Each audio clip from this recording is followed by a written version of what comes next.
Welcome to Decades of Heistery, where we cover safecrackers and bank heists from 1926 up until U.S. involvement in World War II. Coming up, we flesh out stories from California, Rhode Island, Massachusetts, Oklahoma, Alabama, and Minnesota. We'll consult a German-language newspaper for updates on the bloody Williamson County, Illinois gang feud between the Sheltons and the Birgers, and we'll meet a nobody who will become a Gangster Hall of Fame candidate. All that February 1927 follow-up edition of Decades of Heistery. Our April 1926 Part 1 video introduced the Turlock, California heist of the Security State Bank.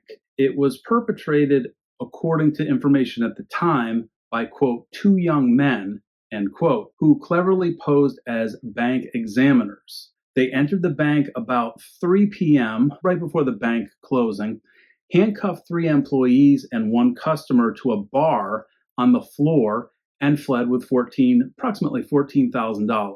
At the time, I noted that we would follow up in May of 1926 or thereafter. So here is the thereafter. Both the Imperial Valley Press and the Indianapolis Times ran February 1st, 1927 stories about this robbery. The first, the Imperial Valley Press story being titled Admits Robbery of Post Office. The Indianapolis Times, I think a little bit more accurate, admits bank crime, and it's subtitled Kokomo Man Says He Took Part in California Holdup. Well, a Russell Adair, who was 26, is that Kokomo, Indiana man who confessed. He admitted to his participation in the robbery of the Turlock Security Bank in Turlock, California. That was noted as, quote, nearly a year ago, end quote, according to police. Adair apparently received about $1,000 as his share of the loot. He admitted that George T. Stone was the person who actually planned the job. Well, as it turned out, Stone was probably had already been taken in California for questioning or was otherwise being held for other crimes in California, while Adair was being held in Indiana, awaiting the arrival of California authorities. In kind of an odd twist or jag from the main story, the Imperial Valley Press of February 12, 1927 ran a story titled Bank Robbers Admit Guilt. 2 bank robbers pled guilty in Superior Court on February 11th, and they were awaiting transfer to San Quentin. One of them was a Harry T. Higgins, who was 42, and confessed to his role in the Turlock job. That was dated April 1, 1926. The other man was a George O. Coles, that's C-O-A-L-E-S, 34, who pleaded guilty to robbing the First National Bank of Crow's Landing back in 1926, and I don't think we even came across that robbery at the time. Both had been sentenced to somewhere between 1 year to life in San Quentin by Superior Judge L.W. Fulkerth. So it looks like we're going to need to follow up yet again on this for more clarification, because the 2 young men have turned into Russell Adair, Harry T. Higgins, and George T. Stone. So we're going to need to follow up for sure.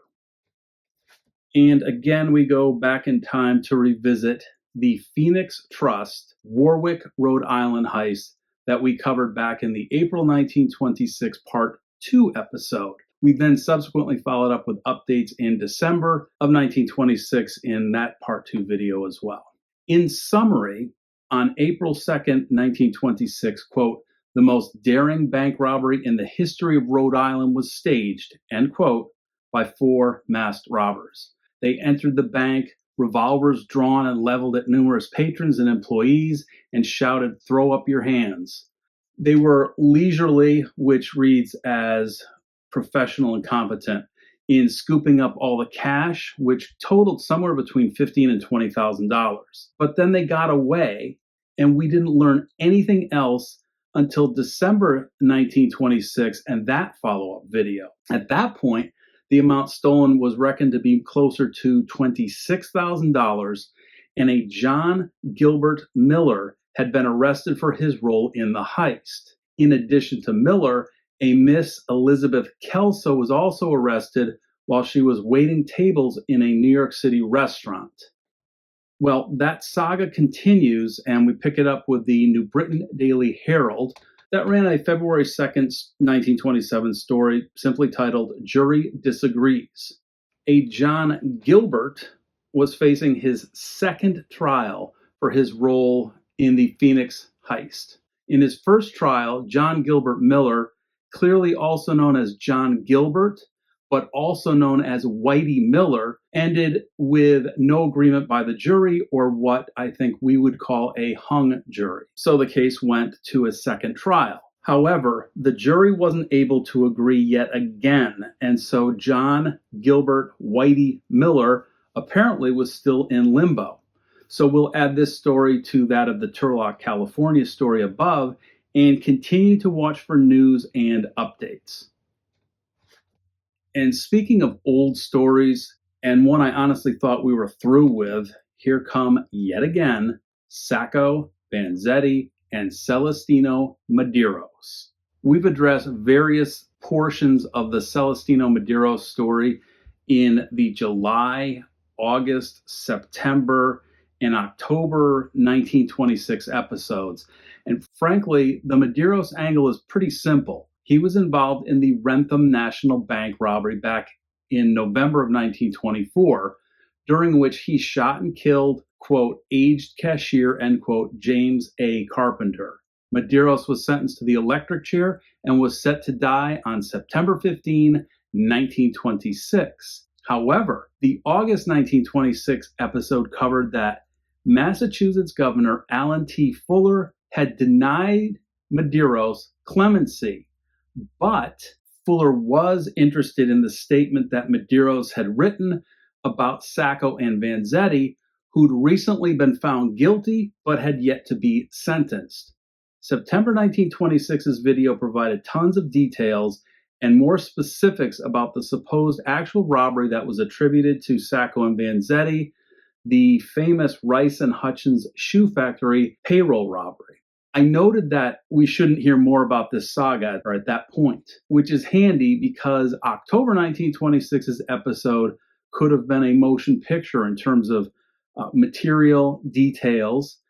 We heavily relied on the Daily Worker newspaper, which was a labor-friendly, pro-communist paper that focused more on Sacco and Vanzetti and not Medeiros. Yet the February 4, 1927 Butler County Press paper had a story titled Confession on Sacco Postpones Execution. So enter Massachusetts Governor Allen T. Fuller again, who granted, quote, a respite of the death sentence, end quote, for Medeiros. This is probably due to some late last-ditch maneuverings by Sacco and or Vanzetti's lawyer or lawyers. Medeiros continued to state that he was involved in the robbery and that Sacco and Vanzetti were not. Clearly, we'll have to pursue this until they either all go free or all go to the electric chair. My money is on the latter, but that's not financial advice. Well, it seems like Oklahoma is becoming a regular haunt of ours, so back to Oklahoma we go to follow up on the vicious Kimes brothers. The perfect paper to cover this lurid story is the Brownsville Herald. Their February 2nd, 1927 edition was titled Bold Attempt to Break Jail in all caps, and subtitled Oklahoma Outlaw is Shot, Officers Arrest Another. Matt Kimes, notorious, quote, outlaw and spectacular bandit, end quote, apparently went to the state penitentiary to free his brother George and a Leonard Mayfield the evening of February 1st. Both were serving sentences for murder. George Kimes, for killing Perry Chocolate, someone we've covered quite a bit in previous stories. George Kimes and Leonard Mayfield apparently armed themselves with a dummy pistol that was modeled after an automatic pistol, but was actually made out of some sort of wax-like substance. George Kimes never made it off the prison grounds as he was shot down. Kimes was 50-50 on whether he'd recover or not. He'd been shot 3 times with a pistol by a guard named Clint Clayton, 2 shots in the lower abdomen and 1 which was currently lodged in his right arm. Leonard Mayfield however, made it out by dragging a guard with him as prisoner. That guard was W.R. James. Mayfield apparently at some point told the guard, James, that Matt Kimes was on his way to pick them up. Mayfield made it about a mile and a quarter, mile and a half before capture was imminent, so he threw the fake gun away and ended up telling James that it was a dummy pistol. According to prison officials, this breakout attempt was, quote, one of the boldest escapes in the history of the prison. Now, Matt Kimes was, in fact, also convicted in the killing of Officer Perry Chocolate and was on the lam after he escaped from the Sequoia County Jail when a band of armed men broke him out. No word was given on Matt Kimes' status after this failed prison break. However, in a small side note, we learned some details that related to Matt Kimes, but also to another gangster. The Valentine's Day edition of the Brownsville Herald ran an all-caps title, Bandit Slays Mine Worker. This takes place in Pitcher, Oklahoma, a town we've covered in one of our main stories before, back in a June 1926 episode. In that story, we covered the shootout that took place between Lee Birney and Charles Mays, quote, reputed notorious outlaws, end quote, and the law enforcement. Birney turned out to be Lee Flournoy, and Mays was the one I awarded the nickname of the year for 1926, the nickname Pighead Hardman.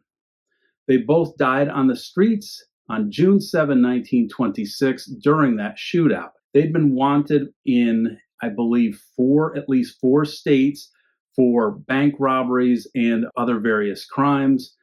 And Pitcher, Oklahoma sounds like it was a very hard scrabble place. All right, so now we fast forward to February 14, 1927, yet we remain in Pitcher, Oklahoma. We learn that a member of the Matt Kimes gang shot and killed a Eugene O'Neill, who was a 28-year-old mine worker. Why? The unnamed Kimes gang member robbed the Pitcher Theater of $52, but had been caught by Constable George Fuller. Fuller held him at gunpoint, so Fuller ordered presumably a theater patron, Eugene O'Neill, to cuff the gang member. However, the unnamed gang member dodged between Officer Fuller and patron O'Neill and grabbed the former's gun and shot O'Neill to death. The unnamed Matt Kimes gang member escaped, but we'll see him again, as he was none other than Wilbur Underhill.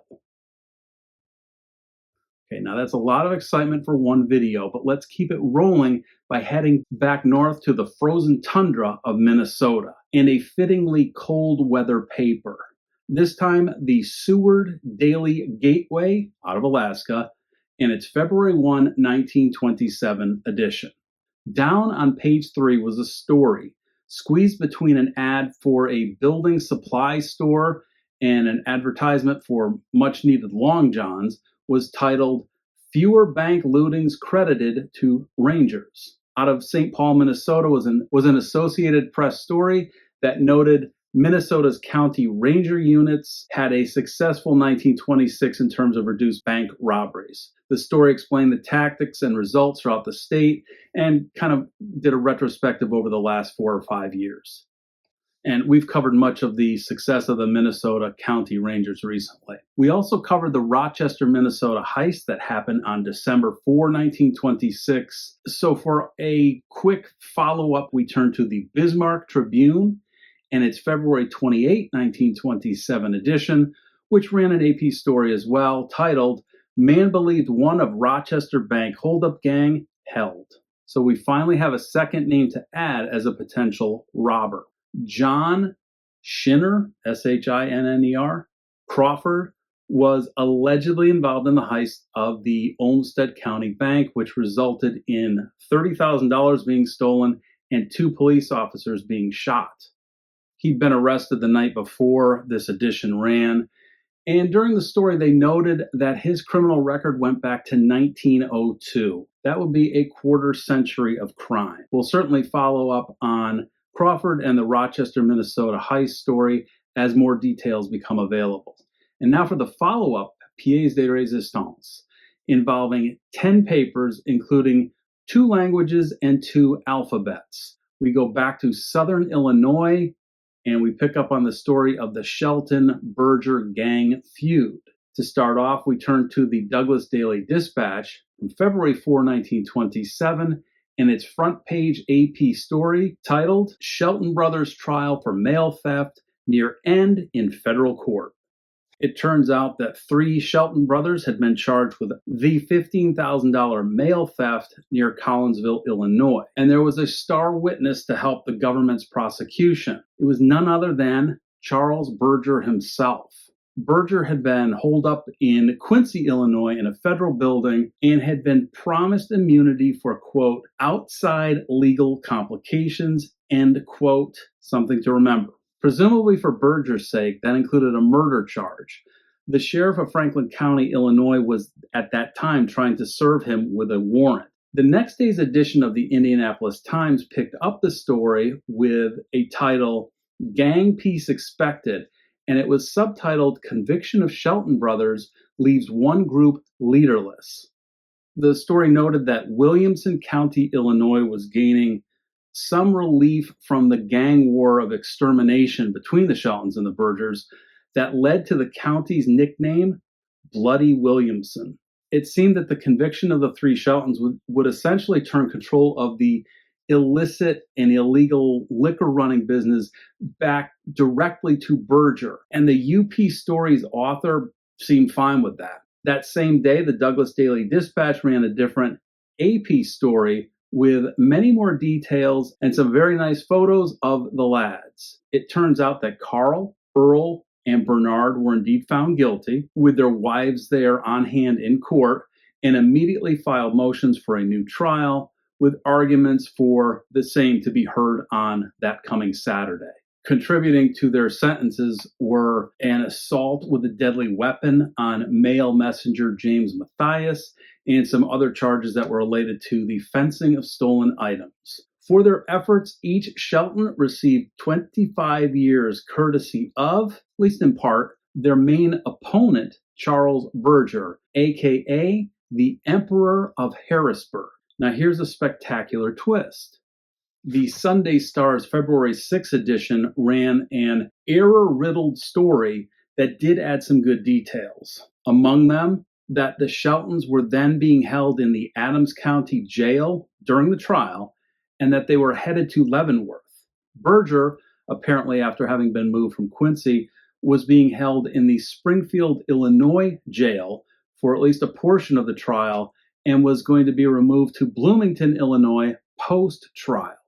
Well, a story ran contiguous to this one and was titled, Berger's Officer Pal Found Slain, and was subtitled, Body of Kidnapped Patrolman Picked Up in Field. It turned out that Lori L. Price, that's L-O-R-Y, 37, was a state highway patrolman. He'd been abducted with his wife Mia on January 17, 1927, from their home. It was believed that Price was taken out by the Shelton gang because he knew too much. His body was found in a field a couple miles outside of Dubois, Illinois, which is undoubtedly pronounced Dubois, D-U-B-O-I-S, by a farmer named Joe Waldman.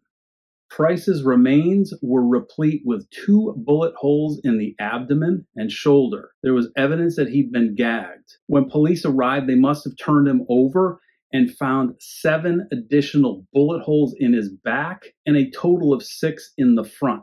The bullets, amazingly, had not impacted his badge, which bore the number 78, which helped in identifying the body. In addition, his neck had been broken. He'd been executed, and this was a message. Yet, his belt bore the insignia of the 87th Division, as Price had served in the Great War, World War I. He'd even been captured at some point by the Germans.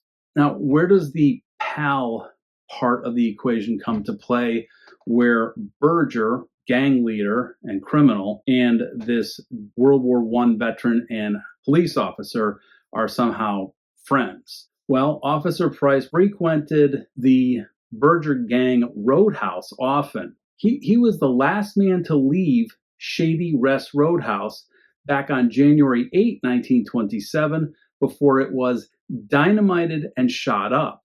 Well, at this point, Mrs. Mia Price, was still missing and was suspected to be a victim as well. Officer Price will be added to the 1927 Memorial Honor Roll list for victims of bank robbers. For a strange way to wrap up a video, we turn to the German language newspaper out of Arkansas, known as the Arkansas Echo, or in German auf Deutsch, der Arkansas Echo. It's actually typed in the newspaper in a print type alphabet called Fraktur, Fraktur, and translated, it says, the gang leader, Charles Berger, was arrested the evening of February 8, 1927, at his home in Harrisburg, Illinois, and taken into custody in connection with the December 12, 1926 murder of West City, Illinois Mayor Big Joe Adams. We've covered the story of what was a drive-by shooting of Big Joe Adams in a previous episode.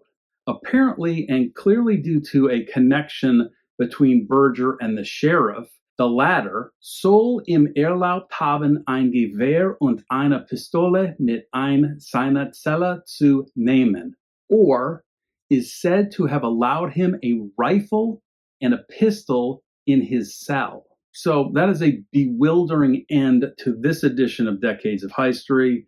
Will Berger not be immune from this, quote, outside legal complication, end quote? Will the Sheltons disappear into the recesses of Leavenworth for good? There are actually so many questions that still remain on all of these follow-ups. So as more details emerge, we'll follow up and fill them in. But for now, our next episode will have brand new February heists in our quick hitter format. For now, I want to thank you for spending your time with Decades of History. Until next time. Where somebody waits for me, sugar sweet, and so is she. Bye, bye, blackbird.